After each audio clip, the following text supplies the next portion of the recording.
আল্লাহ হাবিব সাল্লাল্লাহু আলাইহি ওয়াসাল্লাম মসজিদে নববীর ভিতরে যখন ঢুকলেন, দুই কাতারে একদল সাহাবায়ে কেরাম আনসারী তারা বসে বসে আনন্দ ফুর্তি করে। আল্লাহর হাবিব বলে, তোমরা কি মৃত্যুর কথা ভুইলা গেছো? তোমরা কি মৌতের কথা ভুইলা গেছো?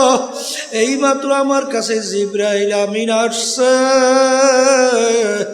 যে জাহান্নামের বিবরণ আমাকে শুনাইছে। ওই এক সেকেন্ডের আযাব সহ্য করার শক্তি কারো নাই। তোমরা যদি জানতা, শুনতা, দেখতা, দুনিয়ার কোনো সংসার আদি বিবাহ সাথে কিছুই করতে পারতে না, দুনিয়ার কোনো কাজকর্ম করতে পারতে না, আরে কাকু সঙ্গে সঙ্গ দিতে পারতে না, সব ফালাইয়া জঙ্গলবাসী হইয়া যাইতা। ওয়াযাকারা ইসমা রাব্বিহি ফাসাল্লা। আল্লাহ রাব্বুল আলামিন বলতেছেন, তোমরা আগে আমার নামের জিকির করো, এরপরে তোমরা নামাজ আদায় করো। তাহলে নামাজের আগে আল্লাহর নামের জিকির করতে বলছে, এরপরে নামাজ আদায় করার জন্য বলছে। একই কোরআনুল কারীম আয়াত শুনাইছি না অন্য কিছু শুনাইছি? হ্যাঁ, এই কথা কে বলছে? ওয়াযাকারা ইসমা রাব্বিহি, আগে আমার নামের জিকির করো, এরপরে তোমরা নামাজ আদায় করো। আর মালিকের নাম কি?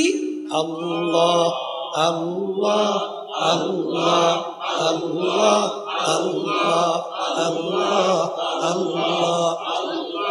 এই জিকির করার পরে যখন আপনি নামাজের ভিতর দাঁড় হবেন, দেখবেন তখন নামাজের ভিতরে আল্লাহর খেয়াল আসবে। কথা ঠিক কিনা? ওদিকে নামাজ তো অনেকে পড়ে, ঠিক মসজিদের ভিতরে ঢুকছে, কখন নামাজে দাঁড় হইছে, কখন রুকুতে গেছে, কখন সেজদায় গেছে, কোন সময় তাশাহুদ পড়ছে, কোন সময় দুরূদ শরীফ পড়ছে, কোন সময় দোয়া পড়ছে, কোন সময় তাসবিহ আদায় করছে, এই দেখছি দাঁড়াইছে, এর মধ্যে নামাজ শেষ। আছে না নাই? আছে না নাই? এই এরকম হাজার রাকাত নামাজ পড়লে লাভ হয়। নামাজের ভিতরে আল্লাহর সঙ্গে কথোপকথন হয় না কিনা? হয় না? যখন বান্দাবান্দি নামাজের ভিতরে তেলাওয়াত করে, আলহামদুলিল্লাহি রাব্বিল আলামিন, আমার মালিক উত্তর দেয়, হামেদানি আব্দি, হে আমার বান্দাবান্দি তোমরা বড় আমার প্রশংসা করলা। নামাজের ভিতরে কথোপকথন। বান্দাবান্দি যখন তেলাওয়াত করে, আর রহমানির রহিম, আমার মালিক উত্তর দেয়, সাদাকানি আব্দি, এ বান্দাবান্দি সত্যই তো বলছো, আমি তো আসলেই রহমানুর রহিম। কথা ঠিক কিনা? এই জন্য আলী রাদিয়াল্লাহু তাআলা আনহু বলছিলেন, যেই মালিককে আমি দেখি না তার ইবাদত করি না, আনতা আবুদাল্লাহা কাআন্নাকা তারাহু ফা ইল্লাম তাকুন তারাহু ফা ইন্নাহু ইয়ারাক। এমন ভাবে আমার মালিকের ইবাদত করো, গোয়াকে মনে হয় যেন তুমি আল্লাহকে দেখতেছো। ওই অবস্থা যদি ভিতরে তৈরি না হয়, অন্তত এতটুকু খেয়াল করো, যদিও নাকি আমার মালিককে আমি দেখি না, আমার মালিক তো আর অন্ধ না, আমার মালিক তো আমাকে দেখে। কেমন নামাজ তারা পড়তো! এক যুদ্ধের ময়দানে আলী রাদিয়াল্লাহু তাআলা আনহু, তার পায়ের ভিতরে তীর ঢুকে গেছিল, এমন ব্যথা হাত কাছেও নেওয়া যায় না, জোরে ব্যথায় চিল্লাইয়া ওঠে।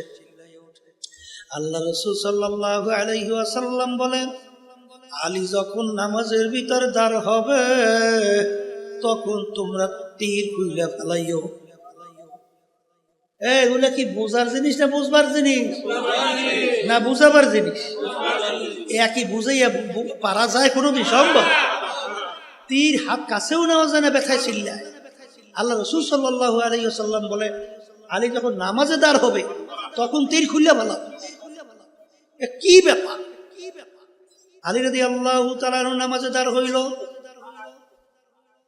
তীর ধইরা টানে, আলী রাদিয়াল্লাহু তাআলা আনহু কোনো খবর নাই, কোনো খবর নাই।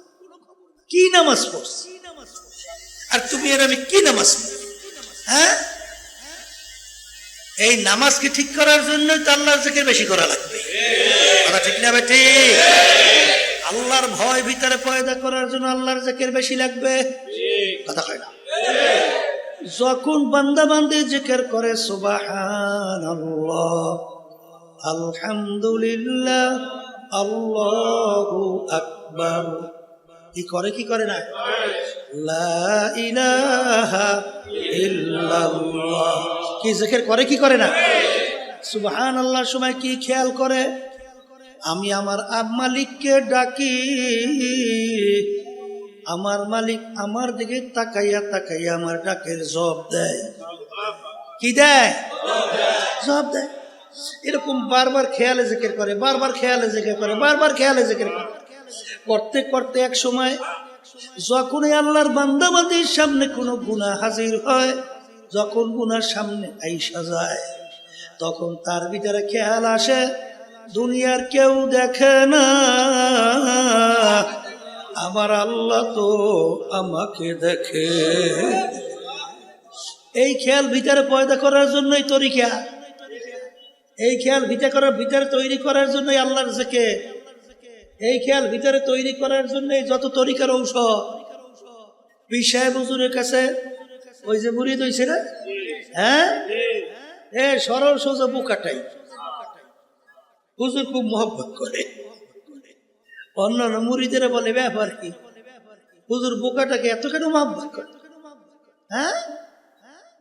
হ্যাঁ, হুজুরের কানে যখন কথা গেল, হুজুর সব মুরিদদেরকে ডাকছে, ডাইকে জ্যান্ত মোরগ বা মুরগি হাতের ভিতরে দেশে ছুরি দিয়া হুকুম দেশে, হুজুর এমন জায়গায় মুরগি বা মোরগ জবাই করবে কেউ যেন না দেখে, কেউ যেন দেখে না, এরকম জায়গায় মুরগি মোরগ জবাই করিয়া। কেউ দৌড়াইছে পানির নিচে ডুব দিয়ে মুরগি জবাই করছে, কেউ দেখে নাই। কেউ ঘরের ভিতরে গোপনে মুরগি জবাই করছে, কেউ দেখে নাই। কেউ হয়তো বা পাহাড়ের গর্তে মুরগি জবাই করছে, কেউ দেখে নাই।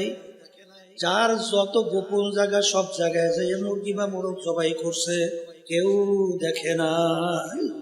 সবাই মুরগি মোরগ জবাই কইরা হাজির, আর বোকা মুড়ি জ্যান্ত মুড়ি মোরগ মুরগি নিয়ে হাজির।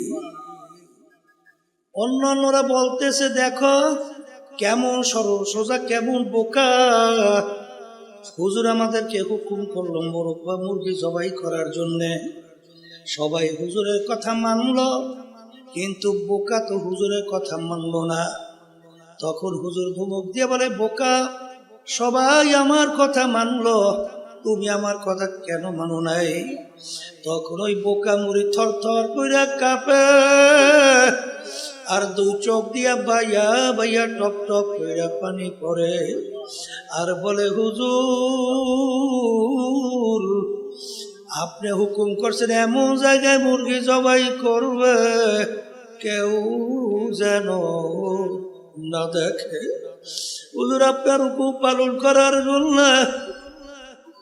কথার কথা ঠিক মতো ঘুমাতে পারি নাই, ঠিক মতো খাইতেও পারি নাই, ঠিক মতো বিশ্রাম তো দূরের কথা।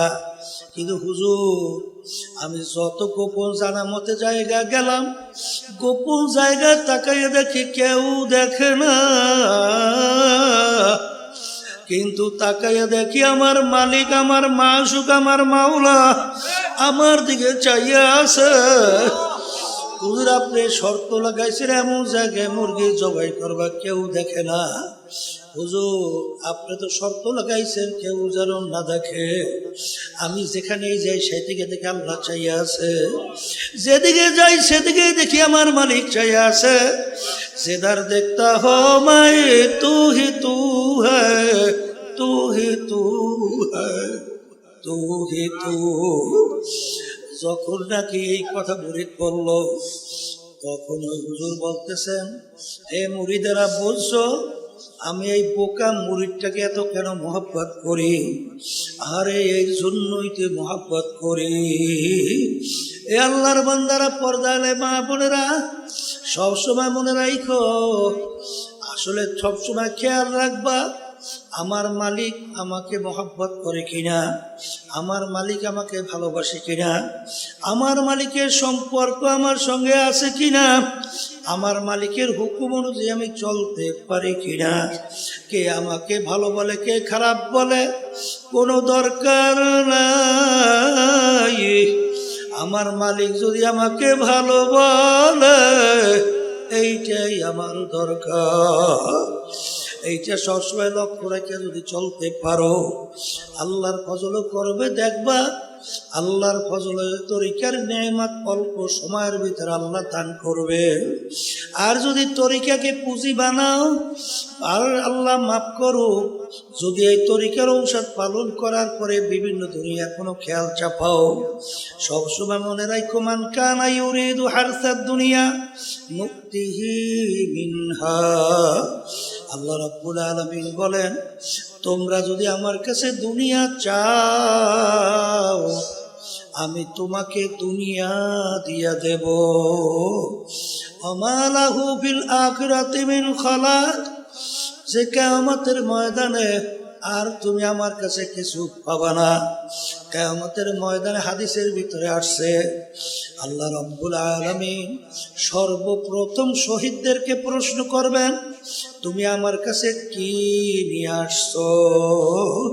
শহীদ বলবে, মালিক তোমার দ্বীনকে বুলন্দ করার জন্য জিহাদ করতে করতে শাহাদাতের দরজা নিয়ে আসছি। ইন্নাল্লাহা লা ইয়ানজুরু ইলা সুওয়ারিকুম ওয়া আ'মালিকুম ওয়ালাকিন ইয়ানজুরু ইলা নিয়াতিকুম ওয়া কুলুবিকুম, আও কামা ক্বালা আলাইহিস সালাতু ওয়াস সালাম। আল্লাহ রাসূল সাল্লাল্লাহু আলাইহি ওয়াসাল্লাম বলেন, আমি শুধু বান্দা বান্দির বাহ্যিক আমলের দিকে তাকাইয়া থাকি না, আমি বান্দা বান্দির দিলের দিকে তাকাইয়া থাকি। ওর এই কাজটার উদ্দেশ্য কি? আরে তুমি যে উদ্দেশ্য যুদ্ধ করছো, তোমার অন্তর্জাত সম্পর্কে আমি জানি। তোমাকে মানুষ যোদ্ধা বলবে, তুমি যদি বিজয় লাভ করতে পারতা, তাইলে তোমার তো বীর বলবে, খেতাব দেব, মুক্ত বক্সব। আহারে হয়তোবা গনিমতের মাল তুমি পাবা। আহারে বিভিন্ন ধরনের বিভিন্ন কাজই বলবে, আরে এটা তোমার দুনিয়া পাওয়া হয়ে গেছে, আমার কাছে আর কিছু পাবা না। ও ফেরেশতারা ফাগুল্লু, ওদেরকে বান্ধা মিওয়ারাইহিম জাহান্নাম, এরপরে ওদেরকে ফিকা ফিকা জাহান্নামের ভিতরে ফেলাও। আল্লাহ আমাকে আমাদের সবাইকে মাফ কইরা দেয়। এই জন্য বাজান সবসময় মালিকের কাছে দোয়া করা লাগবে। রব্বানা লা তুযিগ কুলুবানা বা'দা ইয হাদাইতানা ওয়া হাব লানা মিন লাদুনকা রাহমা রাহমা। আল্লাহ আল্লাহ মালিক, রব্বানা লা তুযিগ কুলুবানা বা'দা ইয হাদাইতানা ওয়া হাব লানা মিন লাদুনকা রাহমা। মালিক, ইন্নাকা লা তুখলিফুল, রব্বানা লা তুখলিফ, ইন্নাকা আনতাল ওয়াহ্হাব। মালিক, তুমি আমাকে হেদায়েত নসিব করার পরে, দ্বীনের সহি বুঝ দান করার পরে, দয়া মায়া করে তুমি আমাকে গোমরাহ কইরো না। এই জন্য সবসময় মাওলার কাছে দোয়া করা লাগবে। আল্লাহর ওলিদের ইতিহাস পড়লে দেখবেন সবসময় মালিকের কাছে দোয়া করতো। তাআত তৌফিক তাআত হামজাতু ইয়ামানাত ওয়া ইজাবাত হামজাতু। এ আমার দয়ার মালিক, তুমি যদি আমার উপরে দয়ার নজরে, রহমতের নজরে না তাকাও, মালিক আমার কোনো উপায় নাই। তুমি যদি টাইম দিয়ে তোমার কুদরতি কোলের ভিতরে জায়গা না দাও, মালিক আমার কোনো উপায় নাই। ইমাম গাজ্জালী রাহমাতুল্লাহি আলাইহি লেখেন, বান্দা বান্দির ভিতরে মালিকের মধ্যে 500 বছরের রাস্তা আল্লাহ পর্দা আছে বাজার 70,000-এর ভিতরে নূরের পর্দা এক পর্দা পার হইতে 500 বছরের মতো সময় লাগবে কেউ কোনোদিন আল্লাহ পর্যন্ত পৌঁছার সম্ভব না কিন্তু যেই আল্লাহর বান্দা বান্দির প্রতি আমার মালিকের রহমতের নজর আইসা যায় মুহূর্তের ভিতরে বান্দা বান্দি 70,000 নূরের পর্দা পার হইয়া আমার মালিকের সঙ্গে বান্দাবাদী সম্পর্ক তৈরি হয় এই জন্য আমার বাজানদেরকে বলবো পর্দার আড়ালের মা বোনেরা শুনতেছেন কুল্লু নাফসিন যায়িকাতুল মাউত বাজান প্রত্যেকটা জানদার একদিন না একদিন তার মৌতে শরাব পান করা লাগবে ওয়ালাউ কুনতুম ফি বুরুজি মুশাইয়াদা শক্ত পাথরের পাহাড় কাইটা লুকাইলো সেখানে মালাকুল মউত মরণ যেহেতু লাগবে বাজান মামলা কিন্তু দুইটা একটা হলো আখেরাতের মামলা আর একটা হলো দুনিয়ার মামলা আর দুনিয়ার মামলায় ম্যাজিস্ট্রেট কোর্টে মানুষ যদি ঠগে আবার জজ কোর্টের ভিতরে আপিল কইরা জিতবার আশা করতে পারে জজ করে ঠকলে হাইকোর্ট সেখানে ঠকলে সুপ্রিম কোর্ট সিঙ্গেল বেঞ্চ সেখানে ঠকলে সুপ্রিম কোর্ট ফুল বেঞ্চ সেখানে ঠকলে প্রেসিডেন্ট কোর্ট সেখানে ঠকলে আন্তর্জাতিক কোর্ট এরকম ধাপ বাই ধাপ অনেক বাজান আপিলের সুযোগ আছে কিন্তু কবরের যাত্রীরা তোমার আমার সামনে আখিরাতের 5টা মামলা দাঁড় হইয়া আছে এই মামলায় যদি খোদার কাছে একবার কেউ ঠগ আর দ্বিতীয়বার দুনিয়াতে এসে আপিল কইরা জিতবার কিন্তু আর আশা নাই মৌতের মামলা কবরের মামলা কিয়ামতের ময়দানের মামলা মিজান পুলসিরাতের মামলা বাজান আল্লাহু আকবার আজকে দুনিয়ার মামলায় মানুষ পড়লে মামলা জেতার জন্যে মামলা থেকে পরিত্রাণ পাওয়ার জন্যে উকিলের কাছে দৌড়ায় বাজান কত টাকা পয়সা খরচ এরপরে কষ্টের কোনো শেষ নাই এরপরে দেখবা অনেক সময় মামলায় যদি জেল হওয়ার সম্ভাবনা থাকে তার চেহারা কালো ঠিক মতো খাওয়াও নাই ঠিক মতো ঘুমও নাই ঠিক মতো বিশ্রামও নাই যদি জিজ্ঞাসা করে ব্যাপার কি আপনার মুখ এত কেন মলিন কলে শোনো নাই আমি মামলায় পড়ছি শুনছি কলে তাহলে এত অস্থির কেন কলে জেল হওয়ার সম্ভাবনা তখন যদি বলো জেল হইলে কি হয় জেলের ভিতরে খাইতেও দেয় শুইতেও দেয় আহারে আর কোনো অসুবিধা তো তেমন নাই তাহলে জেলের কথা শুই না কেন এত ভয় বলে ভাই সব ঠিক আছে কিন্তু স্বাধীনভাবে চলা যায় না এই জন্য অস্থির চিন্তায় কিন্তু এ মুসলমান হে ইমানদার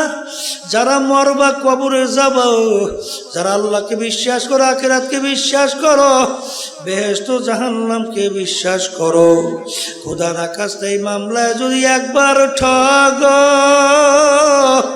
আমার মালিক যে জেলখানা তৈরি কইরা রাখছে ওই জেলখানা দুনিয়ার কোনো জেলখানা না ওই জেলখানা এত ভয়াবহ আল্লাহু আল্লাহ জিবরাইল সালাতু আসসালাম আল্লাহর হাবিবের সঙ্গে দেখা করার পরে আসলেন দেখা করার জন্য আসলেন ওই সময় সচরাচর জিবরাইল আমিন আসেন না আল্লাহ রাসূল সাল্লাল্লাহু আলাইহি ওয়াসাল্লাম জিজ্ঞাসা করলো ভাই জিবরাইল এরকম সময় তো আপনি আসেন না কেন আসলেন জিবরাইল সালাতু আসসালাম বলেন মালিক আমাকে বেহেশত এবং জাহান্নাম দেখাইছে আর বেহেশতের বিবরণ দেওয়ার পরে জাহান্নামের বিবরণ দিতে যাইয়া জিবরাইল আলাইহিস সালাতু ওয়াসসালাম কান্দে আল্লাহর হাবিব সাল্লাল্লাহু আলাইহি ওয়াসাল্লাম বলেন ভাই জিবরাইল আপনি তো আমার মালিকের নৈকট্যের সম্মানিত ফেরেশতা, আপনি কেন কাঁদতেছেন? জিবরাইল আলাইহিস সালাম বলেন, হে আল্লাহর রাসূল সাল্লাল্লাহু আলাইহি ওয়াসাল্লাম, আখারে ইবলিস তো মাওলার নৈকট্যের সম্মানিত ছিল, ইবলিসের ব্যাপারে আমার মালিকের কি হুকুম হইল?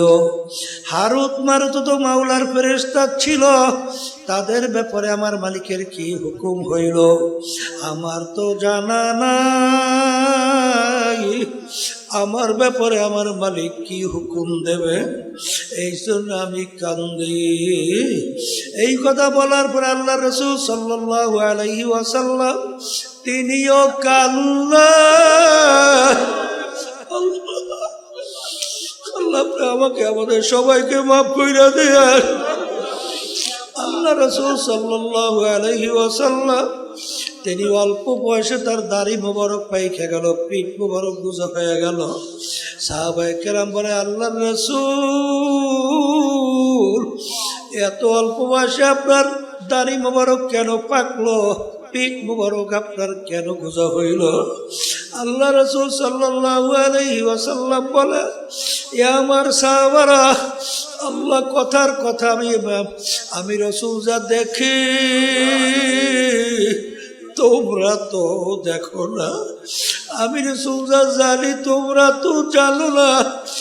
আখেরে আমার মালিক কোরআনুল কারীমের মধ্যে বেনমাজি যারা 5 ওয়াক্ত ঠিক মতো নামাজ পড়ে না, যারা রমজান মাসের আল্লাহর হুকুম ফরজ রোজা ঠিক মতো রাখে না, যাদের উপরে ধনী হওয়ার পরে হজ যাকাত আদায় করে না, যারা আল্লাহর হুকুম পর্দা ফরজ ঠিক মতো পালন করে না, যারা ঠিক মতো হারাম হালাল তমিজ করে খায় না, চলে না, তাদের ব্যাপারে আমার মালিক যে আযাব ও গজব বাজে জাহান্নাম বানায় রাখছে, ওই 1 সেকেন্ডের আযাব সহ্য করার শক্তি দুনিয়ার কোনো মানুষের না। আল্লাহু আল্লাহ। জিবরাইল আলাইহিস সালাম যাওয়ার পরে আল্লাহ নবী সাল্লাল্লাহু আলাইহি ওয়াসাল্লাম মসজিদে নববীর ভিতরে যখন ঢুকলেন, দুই কাছে একদল সাহাবায়ে কেরাম আনসারী, তারা বসে বসে আনন্দ ফুর্তি করে। আল্লাহর হাবিব বলে, তোমরা কি মৃত্যুর কথা ভুইলা গেছো? তোমরা কি মৌতের কথা ভুইলা গেছো? এইমাত্র আমার কাছে জিবরাইল আমিন আসছে, যে জাহান্নামের বিবরণ আমাকে শুনাইছে। ওই 1 সেকেন্ডের আযাব সহ্য করার শক্তি কারো নাই। তোমরা যদি জানতা, শুনতা, দেখতা, দুনিয়ার কোনো সংসার আদি বিবাহ সাথে কিছুই করতে পারতে না, দুনিয়ার কোনো কাজকর্ম করতে পারতে না, আরে কাকু সঙ্গে সঙ্গ দিতে পারতে না, সব ফালাইয়া জঙ্গলবাসী হইয়া যাইতা। আল্লাহ রাব্বি যখন সাহাবায়ে কেরামদেরকে ভয় দেখায়, আল্লাহ রাব্বুল আলামিন বলেন, আমার হাবিব, আপনাকে তো আমার বান্দা বান্দীদেরকে শুধু ভয় দেখাবার জন্যই পাঠাই নাই, আপনাকে আমি পাঠাইছি বাশীর ওয়া নাযীর, ভয়ও দেখাইবে, আবার বেহেশতের সুসংবাদ দান করবে, সুসংবাদ দিবেন, ভয়ও দেখাবেন। আপনি আমার বান্দাদেরকে কেন ভয় দেখান? শুধু এই যে আমার বাজানদেরকে বলবো, পইরা দেখো ইতিহাস। এরপর থেকে আল্লাহ রাসূল সাল্লাল্লাহু আলাইহি ওয়াসাল্লাম যতদিন দুনিয়াতে বাইচা ছিল, একবারও জোরে মুখ কইরা কা জোরে শব্দ কইরা আর জীবনে একবারও হাসে না। বাজার আসলে আল্লাহু আকবার, সাহাবায়ে কেরামদের ঈমান কেমন ছিল, তোমার আমার বিশ্বাসটা কেমন? তা মরণ যেহেতু লাগবে, মরার পরে কিন্তু দল দুইটা ছাড়া হবে না, ফারিকুন ফিল জান্নাতি ওয়া ফারিকুন ফিস সাঈর। কারা জান্নাতে যাবে, কারা জাহান্নামে যাবে। আমার মালিক কিন্তু তার রাসূলকে পাঠাইছেন, ওমা আরসালনাকা ইল্লা রাহমাতাল লিল আলামিন। দুনিয়াতে শান্তি আখেরাতে মুক্তি। বাজান এই শান্তির দূত হিসেবে পাঠাইছেন। একটু পরীক্ষা কইরা দেখো, যারা দুনিয়ার মধ্যে আল্লাহ রাসূল সাল্লাল্লাহু আলাইহি ওয়াসাল্লামের নীতি আদর্শ অনুযায়ী ব্যবসা করো, সংসারাদি করো, রাজনীতি করো, অন্যান্য কাজকর্ম করো, দেখবা তার ভিতরে মালিক এমন শান্তি রাখছে। আরে দুনিয়াদার যারা আল্লাহর হুকুম নবীর তরিকা অনুযায়ী দুনিয়ার কার্যক্রম চালায় না, যত বড় সম্পদের মালিক হোক, ওদের অন্তরও কিন্তু ওই শান্তি আল্লাহ দেয় না। আমার বাজানদেরকে বলবো, আর যদি আল্লাহর হুকুম নবীর তরিকা অনুযায়ী যেই নীতি আদর্শ নিয়ে আল্লাহর হাবিব আসছে, এইটা যদি ঠিক মতো মানতে পারো, আখিরাতে আল্লাহ রাব্বুল আলামিন এমন সম্মানিত করে উঠাবে, ফারিকুম ফিল জান্নাহ। আল্লাহ রাব্বুল আলামিন তোমাকে আমাকে তার মেহমানখানা বেহেশতে জায়গা দান করবে। এই জন্য আমার ভাইদেরকে বলবো, এই যে তরিকা পর্দারে মা বোনরা যারা শুনতেছেন, বাজান দুনিয়া সম্পর্কে মাঝে মাঝে মোরাকাবা করো। হে বড় লোক আমার বাবারা, হে ধনী আমার বাবারা, হে ক্ষমতা সম্পন্ন আমার বাবারা, হে বড় বড় শিক্ষিত আমার বাবারা, হে বিভিন্ন কায়দায় আমার মা বোনেরা, ভালো করে মনকে বুঝাও। তারপর দুনিয়ার থেকে বিদায় নিয়ে কবরে রওনা করো, কারণ দুনিয়ার জিন্দেগি একটাই, দ্বিতীয়বার আর ফেরত আসা যাইবে না। আমার দাদাজান রহমাতুল্লাহর কথা শুনছিলাম, একটি সিট, ওই সময় তাদেরকে বলতো কালেক্টর। দাদাজান ডাক দিয়ে বলে, কালেক্টর আপনারা কি মশারি টাঙ্গা? বলে হুজুর আমরা মশারি টাঙ্গাই। কেন? বলে হুজুর মশায় কামড়ায়। দাদাজান বলছিলেন, কালেক্টর তোমাদেরকে বিভিন্ন পাহারাদাররা বন্দুক নিয়ে পাহারা দেয়, আরে ওই বন্দুক কি মশায় ভয় পায় না? তখন কালেক্টর বলে, হুজুর বন্দুক মশায় ভয় পায় না। তখন দাদাজান বলছিলেন, কালেক্টর রে, আজকে দুনিয়ায় তোমার সাধারণ একটা মশা তোমার বন্দুককে ভয় পায় না, আর তুমি যদি আল্লাহর হুকুম না মাইনা রাসূলের তরিকা অনুযায়ী না চইলা, তুমি যদি নাফরমান হইয়া মাওলার কবরে যাও, ওই কবরে 99 সাপ তোমাকে ভয় করবে। এরকম কি গ্যারান্টি তোমার আছে? কালেক্টর সোজা হইয়া তারপর মাওলার কবরে রওনা করো। এই জন্য আমার বাজানদেরকে বলবো, আল্লাহর হাবিব সাল্লাল্লাহু আলাইহি ওয়াসাল্লাম বলে, আল কবরু রাওযাতুম মিন রিয়াজিল জান্নাহ আও হুফরাতুম মিন হুফারিন নার। আমার উম্মতের এই যে কবর দেখো, এই কবর কিন্তু আসল কবর না।